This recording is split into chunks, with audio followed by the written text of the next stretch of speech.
नमस्कार दोस्तों, व्याना वॉइस में आपका स्वागत है। आज है नवरात्रि का पहला दिन और आज की हमारी कहानी है अस्तित्व का आधार। नवरात्रि का पहला दिन। घर में सुबह से ही एक शांत और पवित्र ऊर्जा महसूस हो रही है। दादी आंगन में एक छोटी सी चौकी पर लाल कपड़ा बिछा रही हैं। पास में तांबे का चमचमाता हुआ कलश, आम के पत्ते और मिट्टी के एक पात्र में जौ रखे हैं। अगरबत्ती की धीमी धीमी सुगंध पूरे घर में फैल रही है। मीरा बड़े ध्यान से दादी को देख रही है, जबकि रोहन, जो अभी अभी सोकर उठा है, सोफे पर बैठा अपने टैबलेट पर कुछ देख रहा है। रोहन: दादी, अभी से पूजा शुरू? गरबा तो रात में होगा ना? दादी: बेटा, किसी भी जश्न की नींव शांत और मजबूत होनी चाहिए।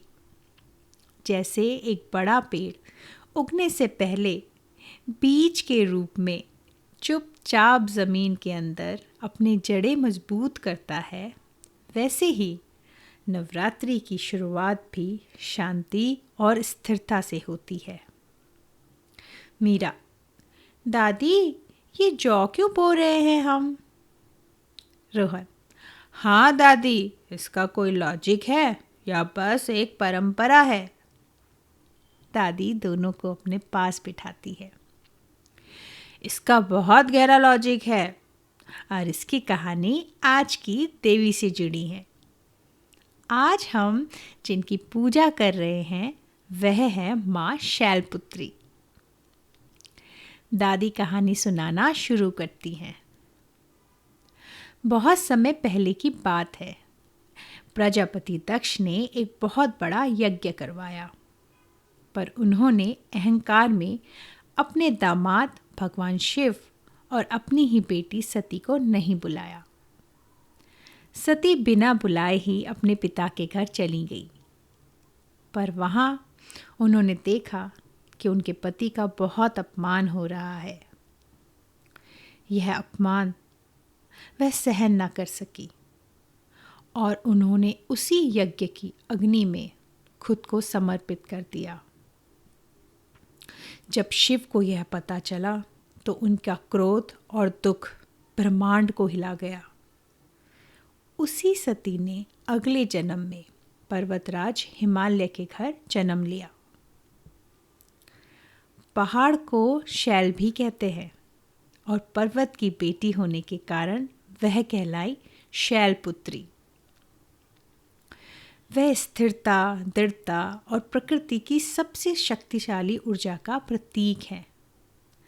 उनका एक हाथ वरदान देता है और दूसरे में त्रिशूल है, जो धर्म की रक्षा करता है।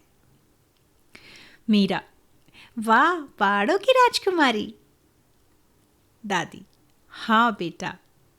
और अब तुम्हारे सवाल का जवाब रोहन। चलो आज खोलते हैं दादी के ज्ञान का पिटारा। यह जो जौ हम बो रहे हैं, ये सृष्टि की सबसे पहली फसल मानी गई है। यह हमें याद दिलाता है कि यह त्यौहार प्रकृति का उत्सव है। इन 9 दिनों में यह जौ जितना हरा भरा उगेगा, माना जाता है कि आने वाला साल हमारे लिए उतना ही समृद्ध होगा। ज्योतिष शास्त्र में माँ शैलपुत्री चंद्रमा को नियंत्रित करती है। चंद्रमा हमारे मन का प्रतीक है। जब मन भटकता है तो जीवन में कोई भी काम ठीक से नहीं होता। पहले दिन माँ शैलपुत्री की पूजा हमारे मन को शांत और स्थिर करती है, ताकि हम अगले 9 दिनों की साधना के लिए तैयार हो सके। और उनका वाहन नंदी है, जो सिर्फ एक बैल नहीं बल्कि धर्म और कर्म का प्रतीक है। यह हमें सिखाता है कि शक्ति जब धर्म के रास्ते पर चलती है, तभी वह कल्याणकारी होती है। दादी ने बच्चों के सिर पर हाथ फेरते हुए कहा, आज का दिन हमें सिखाता है कि जीवन में बड़ी सफलता पाने के लिए सबसे पहले अपने मन को स्थिर और अपनी नींव को मजबूत बनाना पड़ता है। जैसे एक मजबूत पर्वत हर तूफान में अड़िग रहता है, वैसे ही हमें भी रहना चाहिए। रोहन अब टैबलेट छोड़कर दादी के पास बैठकर कलश स्थापना देख रहा था। उसे अब यह सब कुछ बहुत तार्किक और दिलचस्प लग रहा था। तो दोस्तों, ये थी हमारी आज की नवरात्रि की कहानी। आपको ये कहानी कैसी लगी, हमें कमेंट्स में ज़रूर बताइएगा। हम आपसे कल फिर मिलते हैं नवरात्रि के दूसरे दिन की कहानी के साथ। तब तक जुड़े रहिए वियाना वॉइस के साथ।